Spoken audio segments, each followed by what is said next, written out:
आजादी लेके रहेंगे, आजादी तेरा बाप भी देगा आजादी। याद आया नारा ये आपको? ये तो है 2007 का नारा, ये आपका ताज़ा नारा है। और ये मैं बता दूं आपको, ये तो इफ्तिखार चौधरी साहब की बहाली की तहरीक। कल मुलाकात हुई थी एक फकीरगी पे उनसे, मैंने सलाम नहीं लिया। हाँ, मैंने सलाम नहीं लिया। क्यों? मैंने नहीं लिया सलाम उनसे। मैंने जस्टिस उमरता बंदयाल से सलाम लिया, अपना साबका जस्टिस एजाजुल हसन से सलाम लिया। एजाजुल हसन साहब मिले थे? जी बिल्कुल मिले थे। कल मुझे पूछना था ना कि क्या हुआ। नहीं, वो मैंने कहा है, टाइम मांगा। क्यों वो मैंने टाइम मांगा है, वो मैंने टाइम उनसे मांगा है। मैंने कहा मुलाकात हो, और वो अभी तक वो राज बाहर नहीं। मैं बताऊँ, बहुत कम्प्लीट हमने, हमारी जुडिशरी ने जस्टिस एजाजुल हसन जैसे हीरे को खो दिया। मुझे दुख है, मेरा दिल खून के आंसू होता है, या बता दूं मैं आपको। और ये अब देखें तब्दील होने में, आपको पता है कि ये सुप्रीम कोर्ट है जो चाह रही थी, वो तो खुद रिजाइन कर। मैं फिर बताता चलूं, मैं फिर बताऊं चलूं, ये वो सुप्रीम कोर्ट अब जो रंग ले रही है ना, ये बहुत पहले आना चाहिए था। अब क्या हुआ है? अब तब्दीलियां देखेंगे आप। क्या देखिए, पहली बात तो ज़हन में रखिएगा, जो ये ख्याल था, इस फैसले पर आ जाए ना आज मैं उसके फैसले बाद पहले आपको मैं बड़ी खबर दे दूंगा आपको। जो आनी तरमीम होने जा रही थी, अब तो वो रुक गई। वो और क्या रह गया? 23 सीटें जो जबरदस्ती लेकर गए थे उस आईनी तरमीम के लिए। कौन सी आईनी तरमीम? जो मखसूस हिस्सों पे बल्ले का इंतखाबी निशान ले लिया गया था, जो सियासी रिश्वत के तौर पर ये आगे मामला चलना था। तो आईनी तरमीम तो बढ़ गई या रुक गई, या जो मर्जी आप कह दें उसको, आईनी तरमीम फिलहाल रुक गई। और आने वाले दौर में जो मैं देख रहा हूँ, अब जैसे काजी फाइज साहब तनहा हो जाएंगे, ये मैं बता दूं आपको। होते न ना, वजह क्या है? क्यों यार उसकी वजह तो अभी मंसूर अली शाह साहब ने जो स्पीच की थी लास्ट, आपने देखा आसमा जहांगीर कॉन्फ्रेंस पे, उन्होंने तो बहुत तारीफ की थी उनकी। देखिए, मैं फिर बताता चलूं, ये उनका, ये हमारा, मैं बहैसियत वकील, बहैसियत पॉलिटिकल एक्टिविस्ट, सिर्फ एक फैसले पर आपने कह दिया कि काजी साहब तनहा हो गए। भाई उसकी वजह, ये एक फैसला नहीं है, आप इसको एक फैसला समझ रहे हैं। जो पीछे तारीख है, बड़ी भयानक तारीख है। मैं बता दूं आपको, पाकिस्तान तहरीक इंसाफ से इंतखाबी निशान बल्ला लेना और उस कानून को देखे बगैर क्या वो कानून आइन के मुताबिक है, आर्टिकल 17 के मुताबिक है। और ये मेरी उम्र गुजर गई, यानी मैं लाहौर हाई कोर्ट में चीखता रह गया। अब मैं आता हूँ उसके ऊपर, मैं आता हूँ कि आपने भी एक केस पंजाब में, एक नहीं है, पंजाब की हद तक आपने फाइल किया हुआ है। ये जो आज सुप्रीम कोर्ट का फैसला है, इसके दूरस क्या नताइज नजर आए? देखिए, इससे एक तो बात बड़ी वाज़ेह है। मैं वक्त से पहले मैंने रात एक प्रोग्राम में यूट्यूब पे चल गया है, मैंने कहा था ये फैसला पेशावर हाई कोर्ट का कलअदम होना है। सही है। और इलेक्शन कमीशन का भी। इलेक्शन कमीशन ने आइन से तजावुज किया है, उसने आइन तोड़ा है। आइन का तशरीह करने का इख्तियार नहीं, और आर्टिकल 6 लगना चाहिए इलेक्शन कमीशन पे।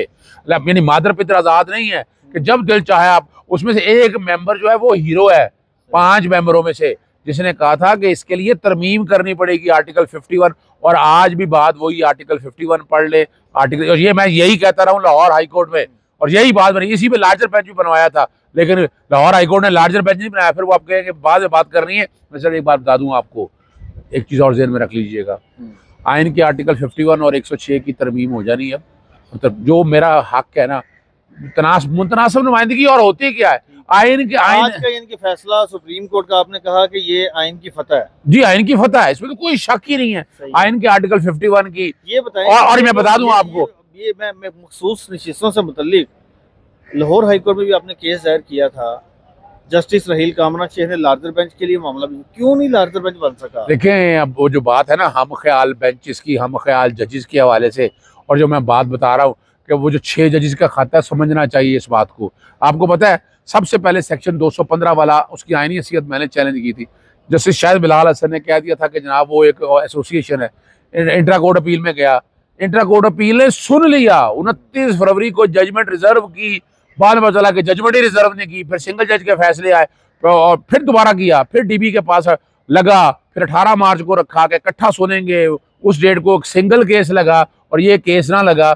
और क्या हुआ, अर्जेंट कर दिया। फिर 19 को लगा। नहीं हो रही थी देखिए, यही तो बात है, यही तो ये फैसला तो जनाब चीफ जस्टिस साहब बताए ना, लाहौर हाई कोर्ट के जजेस वो बताए ना, कि जिनके पास ये मामला मैं लेकर गया, मैं चीफ जस्टिस को खत लिखे। फिर 25 मार्च को, आपको याद है, अपना मामला लगा जस्टिस राहील कामरान शेख के पास। मैंने कहा ये मामला लार्जर इंटरप्रिटेशन का है, इसकी इंटरप्रिटेशन बड़ा बेंच करे। उन्होंने बेंच बना दिया, और बेंच 6 अप्रैल से पहले बन चुका था, और 16 अप्रैल की डेट दे दी थी, लेकिन उसके बावजूद चीफ जस्टिस साहब ने 2 जजेस जो है वो यहाँ से बाहर भेज दिए। क्यों? मैं बाद में दरखास्तें देता रहा हूँ। उनका रोस्टर पहले तब्दील हुआ। मैं ना लार्जर सर, अगर फैसला बाद में आया था फिर तो 2 जजेस शामिल नहीं होने चाहिए थे उसमें। इसका यानी वो ये बेंच पहले बन गया था तो रोस्टर बाद में तब्दील किया गया था। फिर मैं मुख्तलिफ दरखास्तें देता रहा, अर्ली हियरिंग की दरखास्तें देता रहा, बेंच के हवाले से कहा कि सुनते रहे। सुनवाई नहीं हुई हो भाई यार, मेरी बात सुनिएगा। सेक्शन 215 वजह पूछ रहा हूं, 104 आर्टिकल सेक्शन भाई वो भाई जस्टिस काजी फाजीसा साहब बेहतर बता सकते हैं ना आपको इस हवाले से। वो अपना जो सिंबल लेने वाला मामला जो है आज उसमें लिखा हुआ है। आपने अभी एक बात कही कि चीफ जस्टिस काजी फाजीसा तनहा होते जा रहे हैं, क्या मंसूर अली शाह साहब उनके साथ नहीं है? क्या अतर मनीला साहब उनके साथ? देखिए मैं एक बात बताऊं कि जजेस जो हैं वो आइन के साथ हैं।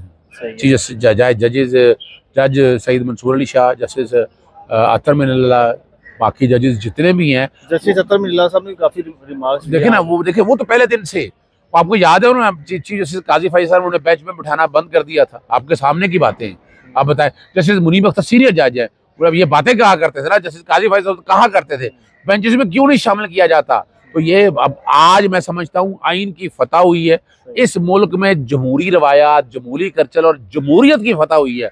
और मैं मुझे बताइएगा एक बात, जहाँ तक मुझे याद है, जब ऑनरेबल जज जस्टिस अतर मनीला इस्लामाबाद हाई कोर्ट के जज थे, जब नवाज शरीफ को बैरून मुल्क जाने से मुतल्लिक इजाज़त देने का मामला था, तब PTI ने पूरी उनके खिलाफ ट्रोलिंग की, उनको उनकी साख मुतासर की, पूरी उनके खिलाफ कंपेन चलाई थी सोशल मीडिया, ट्विटर पर। तो अब PTI को माफ़ी तो मांगनी चाहिए ना? मैं एक बात बता दूं आपको, जहाँ तक सोशल मीडिया पे ट्रोलिंग है वो पाकिस्तान तहरीक इंसाफ नहीं चलाती। देखिए मेरी बात, चूँकि पाकिस्तान तहरीक इंसाफ ऑफिशियल अकाउंट से नहीं, पाकिस्तान तहरीक इंसाफ के देखिए, जहाँ तक हमें चीफ जस्टिस अभी आप देखें उमर फारूक, चीफ जस्टिस आमिर फारूक साहब के बारे में हम खुल के बात करते हैं, जस्टिस काजी फाइसा के बारे में हम खुल के बात करते हैं, जस्टिस अतर मनीला के उस फैसले पे हमें एतराज़ात थे। मैं भी समझता हूँ कि वो बड़ा डिटेल, वो जजमेंट जो था उसने यानी बेल का ऑर्डर इतना लंबा नहीं होता, बहुत से अहम सवाल थे। पर तनकीद और जज की साख को नुकसान पहुंचाने डिफरेंट ये चीजें हैं ना? मैं नहीं समझता कि पाकिस्तान तहरीक ये तो चाहिए ना कि तहरीक इंसाफ के वो लोग, देखिए माजरत तो करनी चाहिए। मेरी बात सुनिएगा, जजीज के कोई जो फैसला अपनी मर्जी का उस पर तारीफों की पुल बांधे, जो खिलाफ हो उस पर आप नहीं देखें, फैसले को कमेंट हम करते हैं, फैसले पे हम बात करते हैं। चीफ जस्टिस अतर मनीला साहब ने जब सोशल मीडिया को रेगुलेट करने के लिए हमने कानून बनाया, आपको याद होना चाहिए तारीखी तौर पर, हम लोगों ने कानून बनाया, उस जस्टिस अतर मनीला से उस वक्त भी इख्तलाफात थे कि ये कानून रहना चाहिए था, कानून सेट असाइड कर दिया उन्होंने। लेकिन आपको याद है कि मरियम औरंगजेब ने वो अपीलें जो फाइल की हुई थी सुप्रीम कोर्ट में वो वापस ले ली थी। ये ज़रा समझिएगा बात को। पाकिस्तान तहरीक इंसाफ आइन और कानून की बालादस्ती चाहती है, हम उसी पे रहना चाहते हैं। कोई डेट दे रहे हैं इमरान खान के बाहर आने की? मैं डेट उसी पे कायम हूँ। कौन सी वाली? मैं बड़ी ईद से पहले पे इंशाल्लाह इमरान खान को बाहर दे रहा है। माह रमजान में कहा, देखिए उसकी वजह छोटी ईद से पहले कहा, फिर ईद के फौरी बाद कहा। देखिए मैं एक बताता चलूँ अब ये डिले क्यों हुआ है? डिले केसेस की कंक्लूजन में डिले है। अभी भी देखिए अब केस की कंक्लूजन की आज देखें ना, जो हमारे FI के प्रोसिक्यूटर हैं वो 5 घंटे लेना है, 5 घंटे हमें चाहिए। साइफर के केस में बरियत है। आप कह रहे हैं कि ईद से पहले इंशाल्लाह अज़ीज़ कोशिश उनकी यही है कि 190 मिलियन पाउंड में सजा हो जाए और वो इमरान खान साहब अंदर रह सके कुछ और केसेस के अंदर। लेकिन मैं उन्हें ये जो केसेस पेंडिंग है इस वजह में सजाएं हो चुकी है, इनमें मैं सस्पेंशन भी देख रहा हूँ, मैं यानी इन केसेस में बरियत भी देख रहा हूँ और इमरान खान साहब इंशाल्लाह बड़ी से पहले बाहर हो। Thank you.